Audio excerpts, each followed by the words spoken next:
Kahanga-hanga at nakaka-inspire ang naging revelasyon ni kapamilya aktor Ralph De Leon patungkol sa kanyang naging desisyon sa Pinoy Big Brother Celebrity Collab Edition.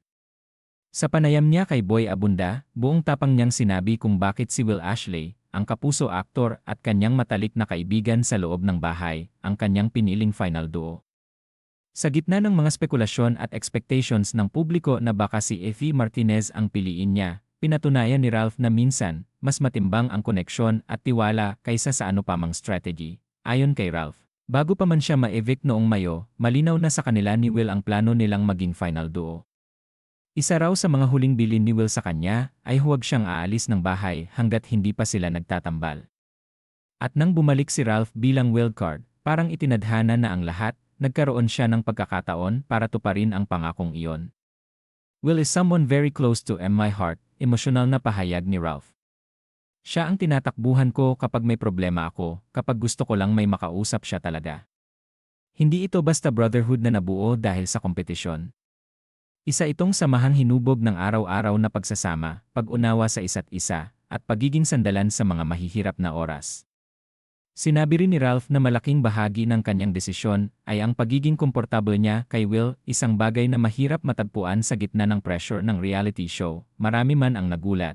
At may ilan pang fans na umaasang si Esu ang kanyang magiging ka-final duo, nanindigan si Ralph na si Will ang tamang tao para sa kanya.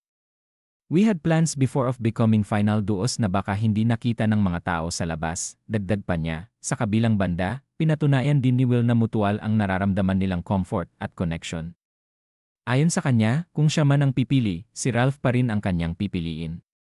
Gusto ko yung tao na komportable ako, at alam kong magiging maganda yung dynamics namin, ani Will. Ang tambalang rawi ay hindi lang nagbigay kilig sa mga manonood, naging simbolo rin ito ng tunay na pagkakaibigan at respeto. Sa mundo ng showbiz na madalas puno ng intriga at kompetisyon, bihira ang ganitong klaseng samahan. Kaya naman hindi katakataka kung bakit sila naging dalawa ni big placers sa huling boto ng publiko sa pagtatapos ng kanilang journey. Malinaw na ang naging panalo ay hindi lang ang ranking kundi ang matibay na pagkakaibigan na nabuo sa loob ng bahay ni Kuya.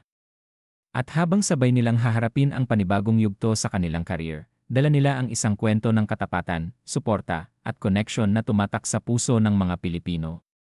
Tunay ngang hindi lang big winner ang sinusundan ng mga fans sa Pinoy Big Brother, kundi ang mga kwentong katulad ng kina Ralph at Will na nagpapaalala sa atin na sa dulo ng kompetisyon, ang tunay na halaga ay nasa mga taong naging bahagi ng ating laban. Dito lang yan sa Manila, Filipino, ang tahanan ng iyong mga paboritong balitang showbiz, heartfelt at hindi basta-basta.